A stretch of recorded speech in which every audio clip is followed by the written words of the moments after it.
Hi, hello, Physionic Podcast, dedicated podcast.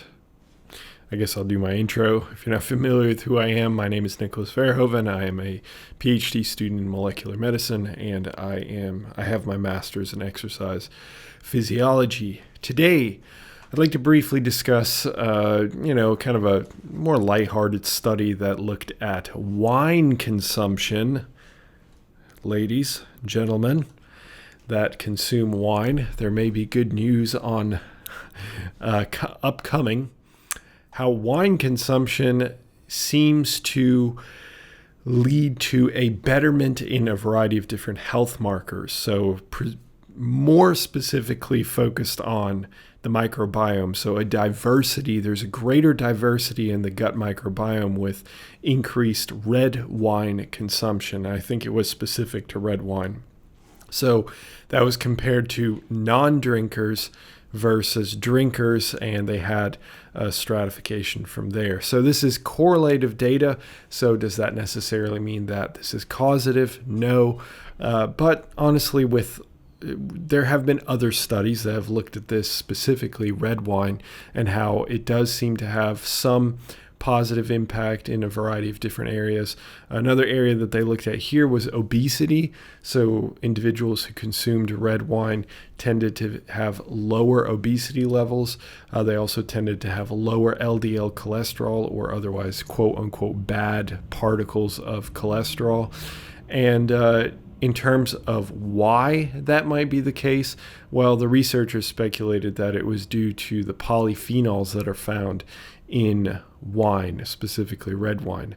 And you may have heard, it was a number of years ago where they had, a bunch of articles had come out about, well, the verdict's in. Wine is as good as exercise when it comes to your health. And that was massively overblown. Massively. I can't even emphasize that enough. It was massively overblown. But they were focused on this molecule called resveratrol and resveratrol. And that's what they find here as well. So, of course, you're going to have increases in resveratrol. I think there are other foods, though, that have higher levels of this particular resveratrol. But I digress. Anyways, so they speculated that there was, due to these polyphenols, you're seeing a process called hormesis, which you may or may not be familiar with it.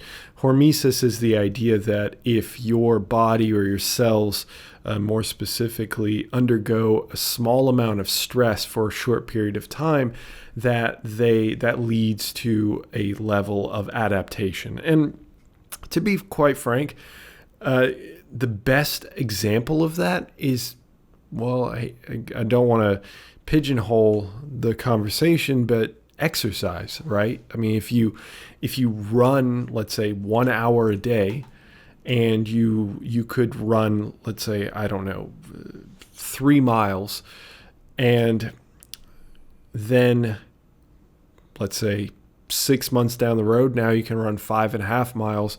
That is still a short period of time of your entire day, 24 hours, where you're stimulating your musculature to improve, and it's adapting. And of course, the cells themselves have to adapt as a result. A number of different cells have to adapt. So that's not exactly groundbreaking, the idea of hormesis, that you have small bouts. And that's actually true, and this is a really extreme example, but I remember a number of years ago there was a man who was injecting small amounts of snake venom into his body, and eventually he grew this essentially an immunity, if I remember correctly, to snake venom. And that's the exact same principle. So you lead yourself to tiny, manageable doses of stress, whatever that stress might be. It could be a number of different things. It could really just be just about everything.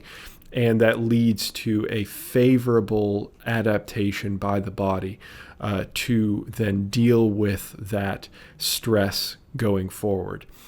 Now, the final point I'd like to quick mention, and that might be the case, I would probably venture to say that's probably the case. However, the final point I'd like to quick mention is that before everybody starts getting drunk on red wine, they also showed that drinking a glass of red wine once every 2 weeks showed the same benefit as consuming red wine every day. So do you need to get plastered on red wine? No. And also keep in mind that alcohol still is technically a poison.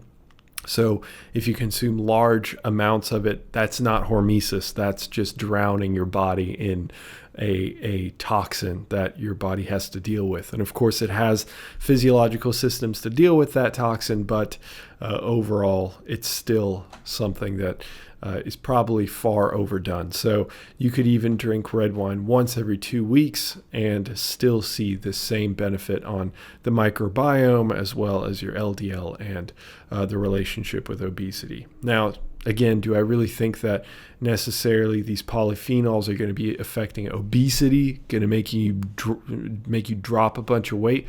No, I don't. I think that it may be related to the microbiota consuming some of these polyphenols or something else inside the wine. And LDL cholesterol, of course, it can just be a stress effect. If you are more relaxed then for a period of time, then you're of course going to see beneficial impact from that as well. But it's associative, but there is an association between red wine. And if you really just want to take it as simple as that, then there you go. There's an association between red wine and a few different positive health markers. And if you don't want to push it any further, you can just drop it as that then. Okay, that's what I've got for you. Hopefully you found it entertaining and informative. And with that said, I hope that you now have an excuse to drink a little bit of red wine. And I hope I have the pleasure of speaking with you in the next one. Have a good one, guys. See ya.